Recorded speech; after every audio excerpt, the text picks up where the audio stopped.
The following audio may contain graphic descriptions of violence or audio clips of real-life distressing moments. Listener discretion is advised.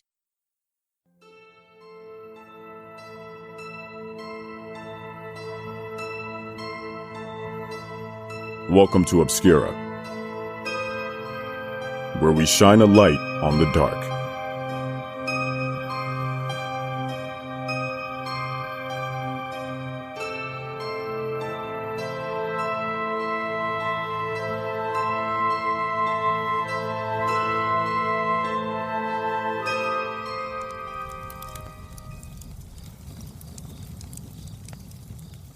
Welcome, listener.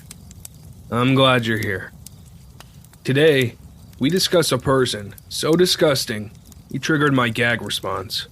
This is a first for the show. This episode skated on the edge of becoming a Black Label episode. There's audio from this clip I'm going to play for you later that made it difficult to eat dinner the evening after I watched it. If you have a weak stomach, or feel particularly sensitive about tragedies involving children, this may not be the episode for you. Sometimes, when covering a predator, the research aspect can be difficult. Digging up this information isn't always easy. In this case, though, the internet catalogs so much information that I found myself cutting things out that added nothing to the overall history. In fact, I'm actually surprised how little coverage this has gotten. It's tough to decide exactly how to tell the story of Nick Stoutzenberger. The story is a horrifying one, and a complex one at that. Many of the chapters of this story feature video documentation that's hard to place in specific moments. So, I think the philosophy going forward in telling this story will be comparable to peeling a rotting onion. Let's peel away the less offensive bits till we get to the rotten core of the story. If you think the early parts of this story is too vanilla or dull, well, just you wait. This is an episode that will have a slow incline right into the mouth of madness. Before getting into the red meat of this story, let's get an overview of Nick Stoutzenberger's early life. Part 1. Unravel. Nick Stoutzenberger was born on September 1st, 1991. His parents divorced when he was still a child, sometime when he was in elementary school. According to Nick's aunt, his father was an alcoholic, abusive, and unpredictable. Nick's father, she said, would often come home drunk, become verbally abusive, and oftentimes destroy property. There was also an incident where Nick's father spanked him publicly at school. After the divorce, Nick stayed with his mother at the family home while the father moved into a trailer. Nick's mother eventually remarried. Now suffering from anxiety and depression, conditions that he takes medication for, Nick was placed in full-time emotional support by the 4th grade. A documented note from his school read, "Nick is usually very quiet in class, and at times cooperative in class. He works well in one-on-one situations with staff and in small groups. He receives 48 to 52 points per day on his point sheet, 52 possible points. Nick loses the most points in the areas of respect and class rules. He continues to exhibit difficulty with peer relationships, which is demonstrated by his inappropriate behaviors to peers. Till recently, Nick did not interact with others on the playground and often chose to remain in the classroom during recess. He is unable to accept consequences for his inappropriate actions and repeatedly states, 'I didn't do anything.' Nick is extremely emotional and takes everything to heart. During this period of his school life, Nick has physical altercations with other students. He doesn't recall who started these fights.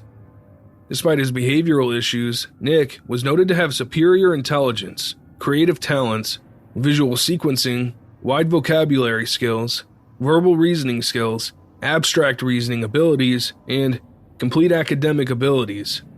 However, even at a young age, it was clear that he was heading down the wrong path. His areas that needed improvement were compliance with school rules and expectations, social interaction with peers, specifically to lessen physical aggression towards peers, increased ability to seek help when needed, and to develop strategies to cope better with anxiety and withdrawal. By middle school, Nick's struggle with social anxiety got the best of him. eventually forcing him to leave public school in order to be homeschooled by his aunt for his 7th, 8th, 9th, and 10th grade years. Afterwards, Nick once again returned to public school where he was re-enrolled in full-time emotional support. This 4-year respite appeared to have helped Nick grasp a better handle on his social anxiety. Some teachers even described him as intelligent and funny. Nick spent most of his time at his desk drawing. According to him, students would acknowledge that they were well done, and Nick thought of these students as his friends. There is no evidence that these students saw Nick outside of school. But there were still issues. One document on his behavior read, "Nick needs to improve his social skills. Nick avoids high social areas such as the cafeteria and hallways. Even with his peers prompting to join, Nick sometimes makes comments or acts in ways that has a tendency to draw negative attention to himself, such as sucking on his hair or moaning for no apparent reason." When Nick finished high school, sometime in 2008 or 2009, his aunt aided him in applying for Social Security disability benefits and allowed Nick to live in her apartment. Nick's relationship with his mother could be described as bad if you were to undersell it. To jump ahead, when a psychological evaluation was being performed on Nick Stoutzenberger, his mother could not be reached. It seems that she simply left a message, "He has always been a problem." Nick has poor critical thinking skills. When asked what he would do if there was a fire on his stovetop, he responded that he would text his aunt. Calling 911 or using a fire extinguisher didn't even occur to him. This right here, this lack of judgment, this non-ability to have even the most basic problem-solving skills, echoes through his future actions. It's what allows him to openly expose his dark thoughts and actions to the world. And it's what doesn't allow him to escape out of the hole he dug for himself. Part 2. Obsession. Okay, we've established a basic overview of most of Nick Stoutzenberger's life. We've peeled away a few rotten layers. But let's start to flesh some of this out. To do this, I think it's important to analyze who Nick considered to be the love of his life. The girl's name is Anna. Now, I want to put something forward here. So, let's pump the brakes. Anna has experienced a lot of fallout from the events surrounding Nick Stoutzenberger. This is unfair. It's been made clear to me that she met Nick at a very early age, and this meeting occurred online. Some of the details surrounding her and Nick's interactions have been intentionally obscured to drag her into blame. What's important to keep in mind going forward is that Nick and Anna shared an interest in a fandom. It's common among fans of a fandom to engage in chat roleplays. When Nick started leaking his dark side to Anna, it was through these roleplay chats. When it became clear to Anna that a lot of what Nick was putting forward wasn't fictional, she disengaged from interacting with him. And before it's brought up, Anna and her family tried several times to contact authorities, but they were dismissed. It was a strange time for the internet. It wasn't taken very seriously at the time. So, I implore you, leave the girl alone. She's been through enough. Have empathy. Nick met Anna online when she was 12, maybe 13 years old. He was about a year older than she was. They shared an interest in an obscure webtoon and were a part of the fandom. Since the fandom was very small, the two built a friendship over time. This would be something that Anna would go on to regret. Right away, Anna sensed that Nick had a crush on her. Being a part of a small fandom, she was used to this. In their fandom's social circle, Anna was only one of 2 girls in a group that was made up mostly of straight guys. At this point, even as young as she was, Anna knew how to handle this. She let Nick down gently, explaining that she valued their friendship and just wasn't interested. Anna doesn't remember Nick's reaction at the time. What she does remember is that, as time passed, Nick steadily became less and less accepting of her lack of sexual attraction toward him. As a result, he began making creepy sexual comments towards Anna and would put extreme sexual elements into their fandom roleplays. Anna expressed her discomfort with Nick shoehorning these disturbing elements into their roleplays, especially the aspects that we'll get into later. Nick laid off for some time, but eventually he started slipping these elements in again. By the summer of 2008, Anna had enough. She was 15 years old now, and the creepy sexual elements had become about her. Anna blocked Nick on MSN Messenger and AIM. For those that aren't aware, these chat clients were extremely popular at the time. I spent many nights chatting away on them and have plenty of fond memories. After blocking Nick, Anna felt she was finally free of his creepy behavior, that she could breathe a sigh of relief. She was very, very wrong. What Anna had forgotten was that she and Nick had been pen pals at one point, and that he had her cell phone number. So, not long after she blocked him, the letter arrived. This was in late September, or early October. Anna refused to read the letter. She never opened it. When her mother handed it to Anna, naively telling her it was from a friend, Anna explained that the two were no longer friends, that he'd gotten kinda weird. Fearing she might get in trouble, she went it alone and didn't explain to her parents that Nick frightened her. When you're that age, it's hard to tell exactly what will lead to angry parents. So, the letter went unanswered, and time passed. December rolled around, and Anna gets a frighteningly unwelcome call on her house phone. She never gave Nick that number, just her cell. Her mother overheard Anna becoming audibly upset, took the phone from her. Unaware of exactly who this Nick person was, Anna's mother told him that he must be confused and hung up on him. Sympathetic and worried for their daughter, Anna would go on to tell them everything. But Nick's obsession didn't die. He continued to obsess over Anna, usually referring to her as his wife. And for Anna, this caused a great deal of stress. The stress was not helped by the internet's constant pestering. Now, you may be asking yourself, what is it about Anna and Nick that got the internet's attention? Why was nearly every piece of information about Nick recorded and documented obsessively? For that, we really need to dive into who Nick Stoutzenberger is. It's here where we're really peeling away at the disgusting layers of this monster. Part 3. The Grinning Face of Madness. Whenever I see another person, I'm reminded that vaginal intercourse probably happened to create them, which is disgusting and upsets me. Nick Stoutzenberger. This will be the most difficult part to tackle. I've intentionally taken my time to get here because there is just so much to unpack. To start, let's take a listen to a video room tour recorded by Nick. Hey, okay. Is it recording? Yeah, it's recording. Hey, this is Nick Bate, and I'm going to give you a video tour of my room, and trying to speed through this really quickly because, like, I've had to redo this video, like, a bunch of times because I keep running out of time. So, okay. Let's go. Alright, okay. Not much light in here. Okay, well, this is my computer desk. I put my laptop on it and laptop accessories. Right now I'm using it, well, my laptop doesn't really work right now, so now I'm just kind of stacking crap on top of it. There's my dresser. Some clothes go in it sometimes. There's my bed. There's a pillow that I hug when I'm sleeping, because I literally need to hug something while I'm sleeping or I can't sleep.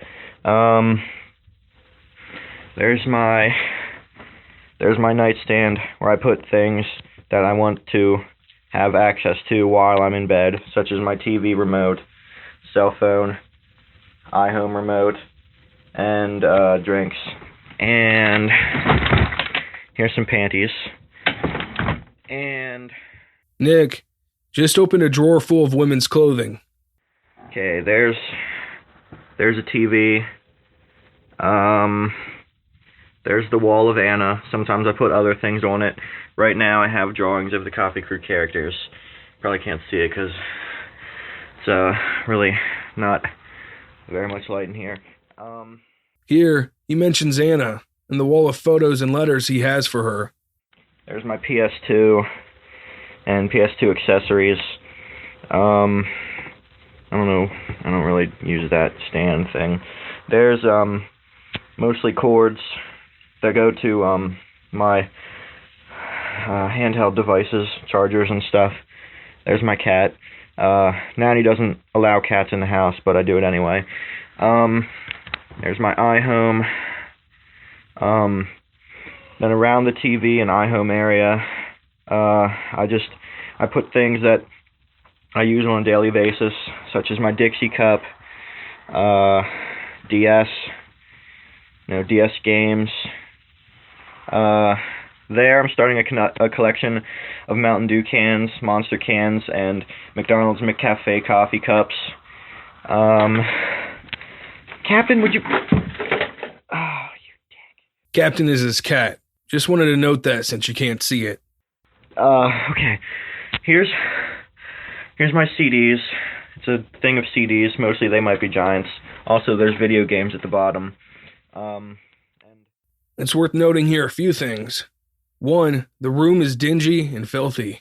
2, Nick's footage is very erratic and hard to track. He's swinging the camera around so much that it makes me dizzy. 3, pay attention to his odd breathing patterns as the video goes forward. Here in the corner of my room is a stack of papers and, stuff that I use occasionally.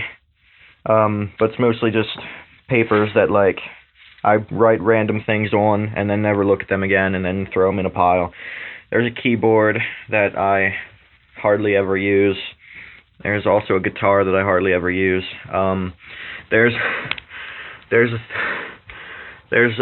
where I hang my shirts and stuff. There's my backpack.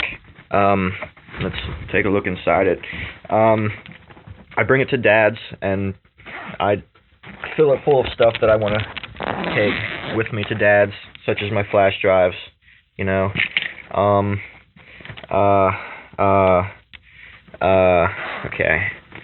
Let's unzip.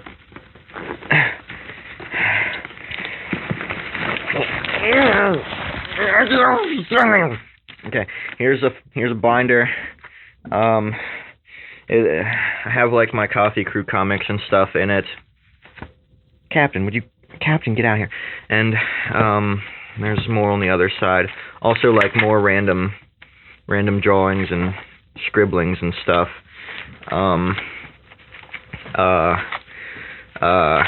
Okay. Yeah, more Coffee Crew comics on this side. Okay. Captain, get the... Okay. Here's another binder.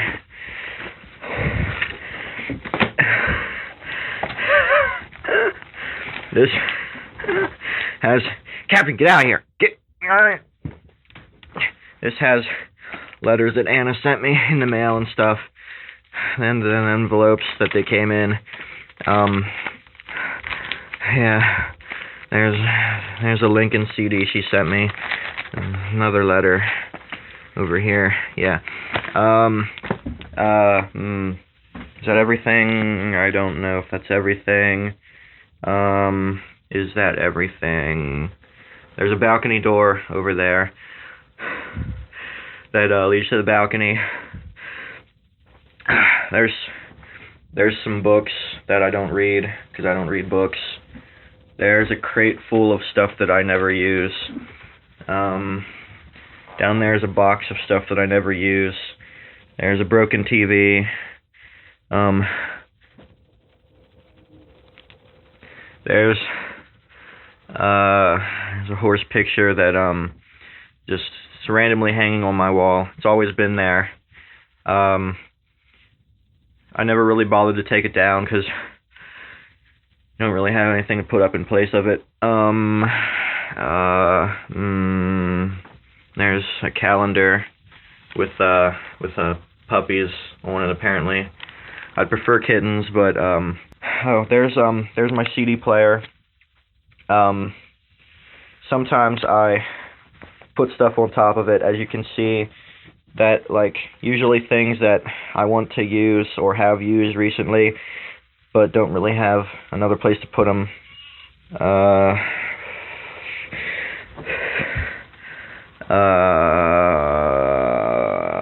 I guess that's... Is that ever... Oh, here's another door. It leads to this little Anna chamber. It's a little room where we store things. Over there's a closet that I don't use. They use it for whatever. I don't know.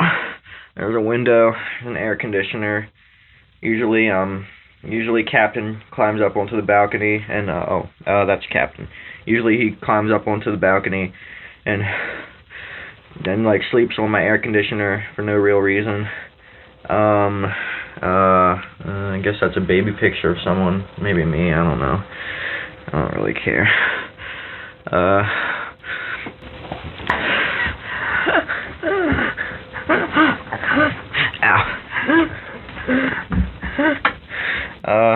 Here's a bathroom. There's a toilet. There's a plunger that I use as a butt plug. There's a mirror.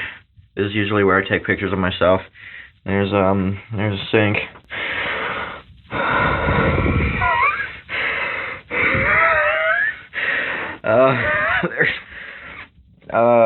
Here's some baby oil that I use as a lube for jacking off with, or for putting things in my butt.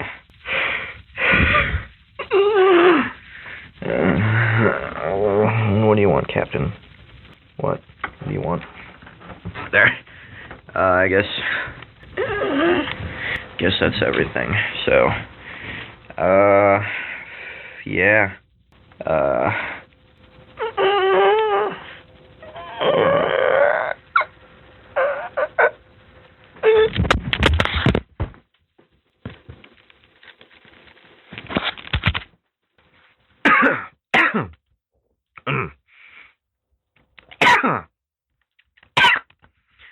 Okay, I guess that's pretty much everything. So,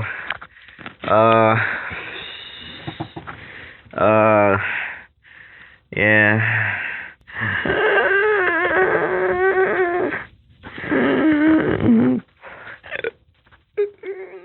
I can't tell if he's out of breath from a slight amount of movement, if he has a respiratory infection, or if it's a tick.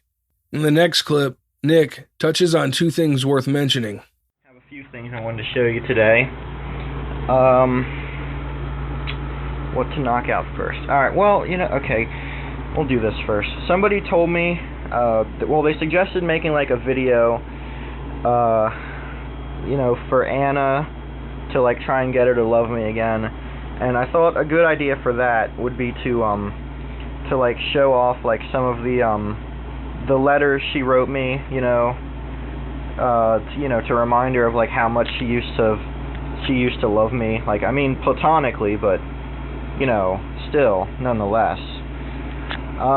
Okay, well, first of all, this one is the one I mainly showed people in high school, which is just pictures of her. No recent ones though. It only goes back to pink. When did she have pink hair? That would have been 2008, I guess. I think, yeah, 2008. Because 2011 was black. 10 was purple. Or no, 10 was red. 9 was purple. There's the time she hung out with Murr. A bunch of random collages. But yeah, this is the one I showed people in high school, because I talked about Anna all the time, and I wanted to like actually show them who she was and stuff. So yeah. Oh, there's where she met John Flansburgh, so that's pretty fucking awesome. So yeah, so random body parts there. There's where she's hugging a tree. That's extremely sexy. And then the rest of it is like random lists and stuff that I wrote. They might be Giants, EPs and stuff. I don't know, I write a lot of lists. I don't know why I do it. I don't even go and look at them again, I don't know. Some kind of mental illness, I assume. Anyway, here's one of the letters. I'm not going to read the whole things because that would take a long ass time. But okay, this was from 2006, like late August to early September, when my mom had me arrested for no reason. I got sent to a psychiatric hospital. Anyway, she says, "Everyone's really worried about you. Thank you for sticking up for yourself. I greatly admire that. We all love and miss you. I hope you get out soon. Okay, here's the envelope of one of the snail mail letters she sent me. Damn fucking glare's in the way. Fuck you, lights. She sealed it with a kiss. Purple one. Let's see. That's okay. She's teaching me Japanese there. She's talking about a book she read. Okay, here we go. P.S. Even though I'm not in love with you, I'd like you to know you're incredibly sweet and a great friend. Made a mistake there. She wrote "at" for some reason. Oh, up here she hugged me, so that's cool. With platonic love. Here, I used to have these letters hanging up on my bulletin board, and my stupid aunt was reading them when I wasn't there one day, and replaced that P in penis with a G. Fucking stupid people. Up here, she asked me for Nevermind by Nirvana for Christmas, which I gave her, and then, As you can hear, Nick is still obsessing over a letter from Anna from 2006 and 2011. He's read it so much, he's begun breaking down the grammar in the letter. Then in return, she gave me Lincoln by They Might Be Giants, which is a great album that everybody should have and listen to. And, well, they should listen to all They Might Be Giants albums, and EPs, and singles, and collections, and all the various artists' compilations that they contribute tracks to, and their demo tapes, and rarities. Well, I guess I already covered that. Yeah, she wrote on that envelope, too. Oh, here we go. With Lorv, Anna, and a heart. Lorv is platonic in nature, but still, you know, she loved me platonically. So that's what I wanted to show people. Okay. Used up like half my time already. Damn. This thing has really shitty capacity. And I just stepped in something gooey, so that's gross. Here's my bulletin board where I hang up like some of the more important lists. Here's a drawing of most of the Coffee Crew characters. Not all of them, because I haven't really figured out how to draw some yet. But, you know, most. Coffee Crew is Nick's attempt at creating a webtoon series. It's honestly not really worth getting into. Here's They Might Be Giants things that I still need. Feel free to buy me any of them. Preferably all of them. Here's a list of my favorite bands, and then my favorite things that aren't bands. Here's McDonald's foods and their prices, which this is pretty old, so some of the prices have changed. There's important Anna-related dates. There should be a lot more, but I don't know them. Okay. And now, onto my laptop. This is my, let me move it out of the way. This is one of my, desktop wallpapers that I made by, like, tracing photos of people. Control-Alt-Delete. Sweet. Alright, now, here, like I said, I type up a lot of lists for some reason. I don't know why, but here's my documents folder. These are folders within my Okay, here we go. Here's where the lists start. Bunch of WordPad and Notepad documents. Ass loads of lists. Mainly, I type up track listings of They Might Be Giants albums. They Might Be Giants is Nick's favorite band. For whatever reason, Nick has a strange obsession with typing out track listings of each album, and then saving and dating the document. Seemingly unaware of why he does this, he nevertheless shows off a computer screen full of such documents. Oh, here's a bunch of random lists combined into one document. Things I want to do sexually with Anna, people I'd want to do if I wasn't married to Anna, types of coffee-related beverages they have at McDonald's. Damn, a lot of McDonald's. Celebrities who are cool, drugs I want to do, instruments I should learn to play, porn stars that I've heard of, things I want to watch Anna do. Okay. What's this one? Oh, wait, what is sexual something sexual something. I guess sexual things I want to do with Anna, maybe? Or just in general? I don't know. Okay, things... Oh, okay, this is things that, things that we're gonna need, in me and Anna's house when we get a house. I was trying to think up a bunch of, like, appliances and, furniture, you know, things we need for, daily life. You may be asking yourself by now, what is it with Nick's strange pronunciation of some words? House when we get a house. This is because Nick is obsessed with Canada. So yes, he says hoose instead of house, or a boot instead of about. I assume this was encouraged by shows like South Park. Where in the world is... Ooh, things I want to do to Anna's butt. This is a good one. I think I counted 40 things that I want to do to Anna's butt. I'm sure she probably won't let me do all of them, but, you know, hoping on getting the main ones. But yeah, you know, it's a little time left, so I guess I'll sing you out. Gonna have anal sex with Anna in her anus, and I will lick it also and taste her feces. I think it's best here to address Nick's fecal obsession. Nick has coprophilia. That's an abnormal interest in pleasure in feces and defecation. He's known to smear the walls of his bathroom and room with his stool. Some of his choice tweets about the subject include, "My poopy exploits got my bathroom all pooped up. Man, my aunt is going to lose her shit when she sees it.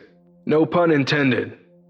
As well as, "Sometimes when I put stuff in my butt, feces come out for some reason, so I wipe it on my walls." And, "Oh man, my aunt is having me paint my walls, and she yelled at me about feces on them, even though they've been there for years. I don't understand why people throw big fits over me wiping my fecal hands on my walls. They're my walls, not theirs. What the fudge do they care?" Nick is so obsessed with fecal-related porn that he refuses to watch pornography that features a vagina. He often tweets about finding scenes in which vaginal intercourse isn't present. Nick Stoutzenberger's unwillingness to shower likely compounded the fecal obsession, further driving his aunt up the wall. He has many comments online discussing how he has a fear of water, that he only pretends to shower, splashing a little water on himself to appear showered. Considering his willingness to smear himself with his own defecation and his refusal to shower, I can only imagine the smell. His hygiene was so poor, it apparently became an undertaking for Nick to undress. "Apparently, my foot fused with my sock because I just took it off and it tore away a buttload of skin. And it's all red and wet and painful." With his fetishes, lack of hygiene, and intense anxiety in mind, I think it's worth mentioning that Nick has very strict rules and guidelines for potential girlfriends. This type of list, in my experience, is not uncommon with guys like this. They hold others to standards they don't hold themselves to. I want you to keep that in mind when I read off this list he posted to his Twitter account. Traits I require for a girlfriend. 1. No tattoos. 2. No piercings. 3. A total virgin, never done any mouth or butt stuff even. Desperately wants to have anal, receive analingus, and perform fellatio, but guys have never been interested in her. Consequently, she'll go out with me because I'm the first applicant, and tries hard to please me. 4. Enjoy defecating, and will tell me about her defecations, and also let me watch. 5. Obsessed with they might be giants, or will be obsessed with them when I introduce them to her. 6. Wears pretty sundresses and full-length pleated skirts, both made of cotton. 7. Wears panties that are also made of cotton but have elastic waist and leg bands and cover everything. 8. Cute, but in a little sister kind of way. Not the way that people would want to go out with them. 9. Boobs don't have to be all that big, but big enough that they hang. I don't know what size I'm visualizing is. 10. Was born without a vagina, but is still female. 11. Platonically loves cats. 12. Likes dark satirical and meta comedy, but also unironically likes corny puns and such, occasionally. 13. Girly, sweet, shy, kind, funny, happy. 14. Is a hug monster. 15. Christian, but liberal. 16. Also liberal politically. Doesn't have to smoke marijuana herself, but is okay with me doing it. 17. Not a vegetarian. Loves fast food and other unhealthy but delicious food stuff. 18. Not athletic. More of a gamer, but not a hardcore one. I guess, with these absurd standards out of the way, now is the time to discuss his teeth. Nick's teeth are basically rotting out of his mouth. This is something he proudly displays in online photos. I've included photos on the Obscura website for you to see yourself. These photos of Nick with his dead tooth grin often feature Nick dressed in women's clothing, because, for Nick, it seems his fetishes are near endless. But we have one last fetish of Nick's to tackle, one that will cement him as a monster. As a type of boogeyman you were warned about as a child. Part 4. Sick Nick. There needs to be a civil rights movement for pedosexuals. The general public automatically assumes all pedosexuals are rapists, and it sucks. Nick Stoutzenberger. I'm gonna do my wife and also some children in their butts. But the latter is only if my wife says I can, which she probably won't. So I guess I'll just do my wife. Okay. I am not a kitten. In fact, I rarely am. Damn, dude. Anal rape. Anal rape. Anal rape. Anal rape. Anally raping children, then disemboweling and force-feeding them their own intestines. Your ears do not betray you, listener. Nick is a self-confessed pedophile. He calls himself pedosexual. Here is a video of Nick defending his stance on being a pedophile. How is it weird in any way? Alright guys, this is recording. I'm gonna give this to Tom, maybe. Okay, Nick, ask a question about pedophilia, please. What? What you said. What is wrong with it? Say that. But there is... Okay, well, okay, but you're proving my point. The pedophilia should not be illegal. It should. Because it is yet illegal. It is. Yeah, I know, People but get prosecuted for it. They get thrown in jail for it. That is what I'm saying, though. It's a stupid law. Well, just like what you just mentioned. Whatever Nick, if you think it's so bad, then get out a picket sign, go out in the street, and protest legalization of it. Pedophilia. Yeah, well, son, I would do this, but as you know, I do not do things in public, so... Well, you like to tell people what you do. Yes, you tell people on Twitter. Not complete strangers, just people I already happen to know. Nick, anybody can see your Twitter, and they can know yes, when you're fapping. Yes, I'm aware of this, but see, you are.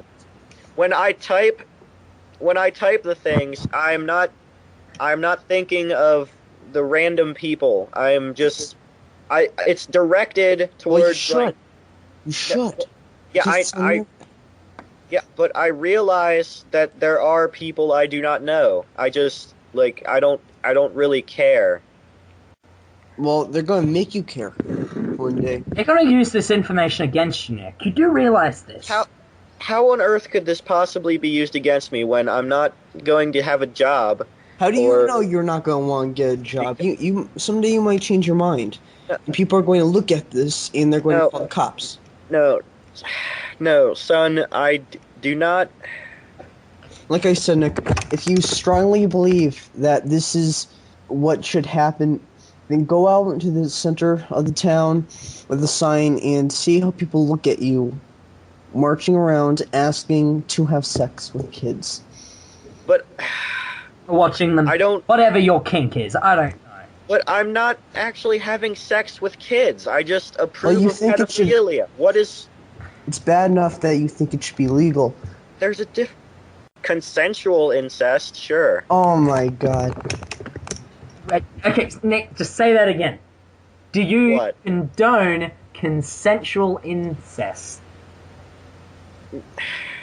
I just said that. You already have it recorded. Why do you want me to say it again? Just so that I can confirm it. Yes I do. Or, yes I did. And it doesn't stop there. Remember before when I mentioned that Anna cut Nick off after his chats became too much? That his fetishes grew to be too much for her to handle? She cut off communication? Well, you're about to understand why. Now, to make things confusing, from what I've read online, this is a different Anna than the one who has been discussed about before. Still, this person's increasing shock tells a full story on its own. Anna, who was it? Nick. Anna. Oh my god, come on, I'm getting excited. Nick. Yeah, right now, but once I tell you, you'll think I'm a pedo. I mean, I kinda am, but still. Anna, it was, wasn't it? Nick, maybe. Anna, are you being serious? Nick, yeah, she kinda coerced me. Anna, what does that mean? Nick, well, like, we always talked about what me and Joe are going to do sexually, and then eventually she wanted to do sexual things, and yeah, one day she was just like, well, I'ma suck your penis. Anna, how old was she? Nick, well, she's 9 now, so I don't know. 8 maybe? Yeah, she's pretty fucked up to be a rapist at 8. Anna, bah ha ha ha. Nick, yeah, not my best moment. Anna, damn, you're fucked up. Nick, she started it. Well, doesn't know how to wipe. So when I went to lick her butt, there was feces everywhere. So I just licked the cheeks instead. Anna, you licked your 8-year-old half-sister's shitty butthole. Nick, no, just the cheeks. Anna, what the fuck? Nick, I couldn't lick the hole because it was shitty, which sucks because I want to lick an anus, damn it. Anna, yeah, but your 8-year-old half-sister? Nick, well, I didn't have anyone else. Anna, dear God. Nick, so yeah. Oh, that's right. I've had my anus licked too. It actually feels good, but I still prefer to do the licking myself. Anna, who the hell did that? Nick, my half-sister. You can almost feel Anna coming to her senses in that chat. I think the whole webtoon role-playing chat talk dissolves, her reactions seem increasingly shocked. Yep, now it's filming. Give me my stick, first of all. It's my stick. No! Give me, No! give me my stick! Get your own! No, that is my stick! I can't use this to fight you. Well, get another stick. That was mine, yo. Well, go find one for me. What you hear is Nick playing with his half-sister. I've censored the name of his half-sister for this episode.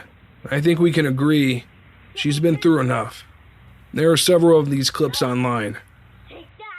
Knowing what transpired, these just feel like clips of a predator grooming his prey. I'm filming, so we're good to go. Alright, we ready to light the candle?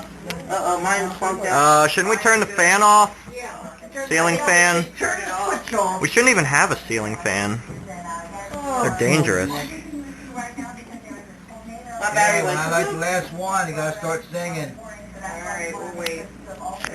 I don't sing without an auto-tuner. Go! Happy birthday to you. Happy birthday to you.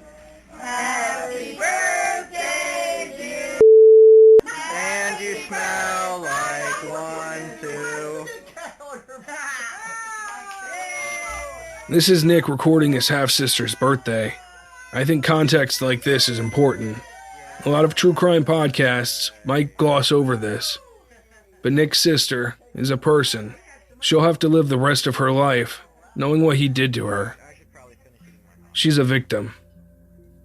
And I speak from personal experience. Things that aren't worth getting into now. It's hard, if not impossible, to wash a stain like that away. It can follow you and inform your decisions in the worst way. Take decades of your life from you if you let it. Consume you. To put it short, moments like this is why I make this show. I hate Nick Stoutzenberger. I could crush his head under a rock, and I wouldn't feel a thing. I know, I'm not being logical. These thoughts are vacuous, propelled to the forefront by my feelings. People of his ilk give me a feeling in the pit of my stomach. It's hard to describe. It's a blend of anger and despair, like a cold, tangled mass that I can't unravel. But I try repeatedly with each episode. This is a podcast made in hatred.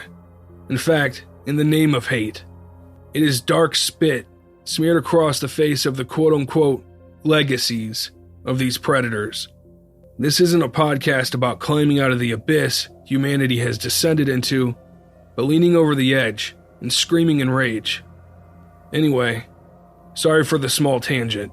It was indulgent. I think the research of this episode got to me a little. Let's move on. Part 5. Consequences.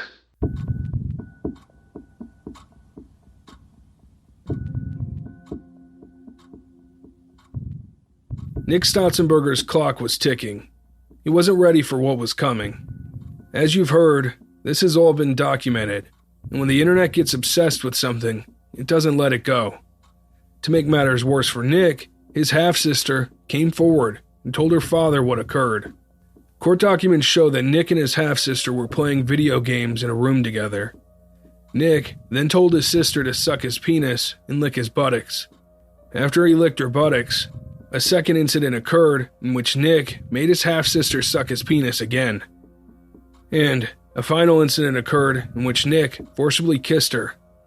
The sexual assaults occurred between 2009 and 2010.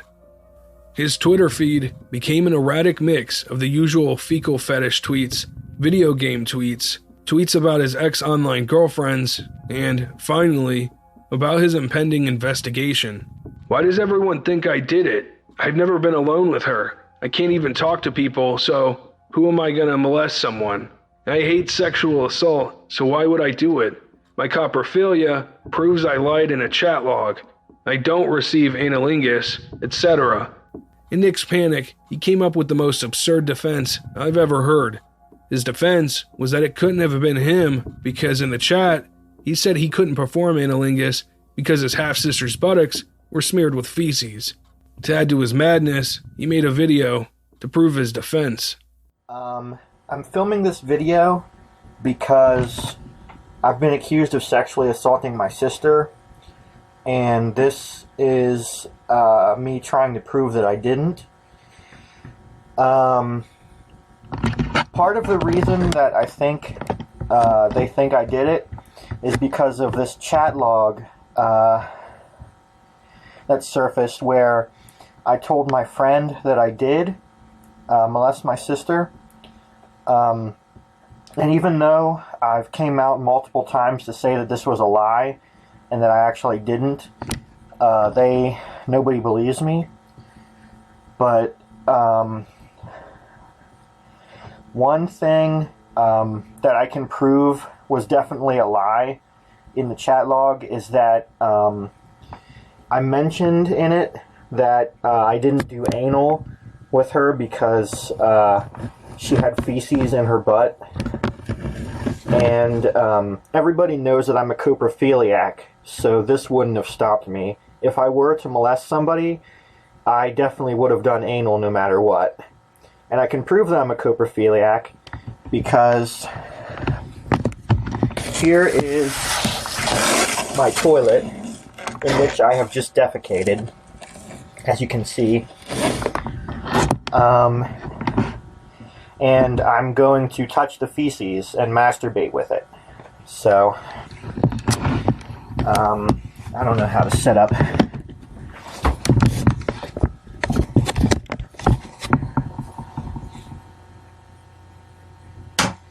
As you can see, or actually I guess I should use this hand. My hand is clean right now. Okay, nothing on it. And now I am holding feces. Can you see it? Oh crap, it's falling on the floor. Okay, so I'm undoing my pants. It's hard to do this one-handed though. I'll just try it.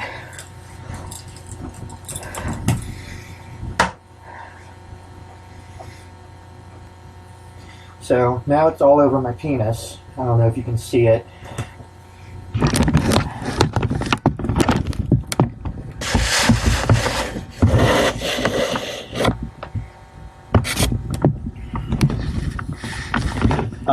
It was requested that I film myself actually masturbating, but I'm not really aroused right now too much. Ever since I started on my medication, my Invega Sustenna, I haven't been able to masturbate like on command. So yeah, but anyway, hopefully this is proof enough that I'm a coprophiliac. And that proves that I couldn't have molested my sister because of,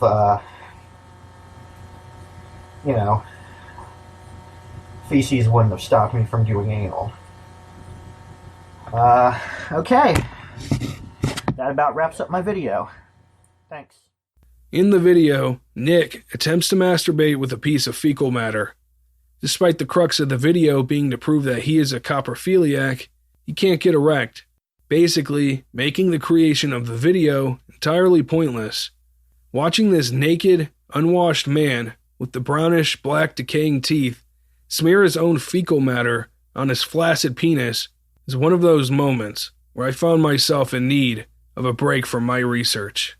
And on Wednesday, April 30th, 2015, Nick Stoutzenberger was charged with 1 count of involuntarily deviant sexual intercourse with a child and 3 counts of indecent assault on a child. He was given the maximum sentence of 40 years in prison and is eligible for parole in 2031. On August 19th, 2014, Anna, Nick's victim of stalking, made a forum post that predated the trial. All in all, Nick is a terrible excuse for a human being.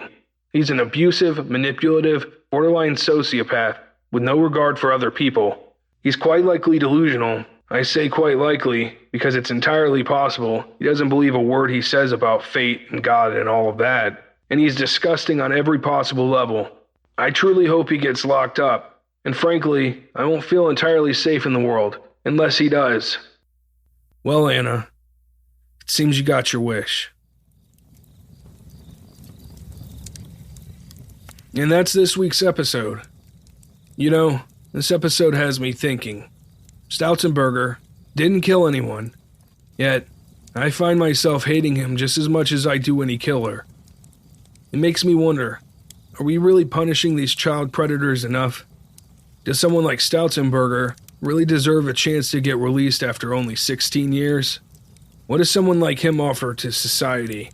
Despite all of his other kinks that basically made him non-functioning in society, he's already proven that he'll take advantage of a child. The last child he took advantage of was the witness that led to his eventual downfall.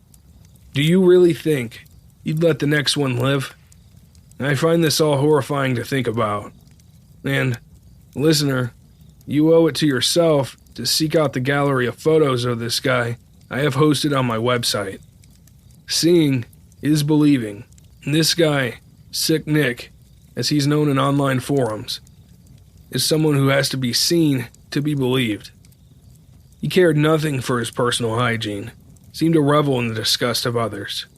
Moving on, we just dropped our first episode of Obscura Black Label. This is one of 2 bonus episodes that are currently on the Patreon. It's basically a darker version of this podcast. If you have a taste for the hard stuff, consider giving the 5-minute preview we have up a listen. If you like what you hear, a membership of Black Label is only $3 on our Patreon. That's less than a cup of coffee these days. It's a great way to support the show, and I hope I've shown you that I'm willing to put a lot of hard work into growing Obscura. To start, Black Label episodes will only release once a month. With more support, I'd like to expand Obscura into a bi-weekly experience, but I can't do that without your help. Plus, hey, being completely transparent with you, it's a nice way to help out with the holidays rolling around. Even if you don't support us, I appreciate that you come back each week. It's nice having others to share these morbid interests with. And I think that wraps things up. Thank you again for listening, and keep the fire burning.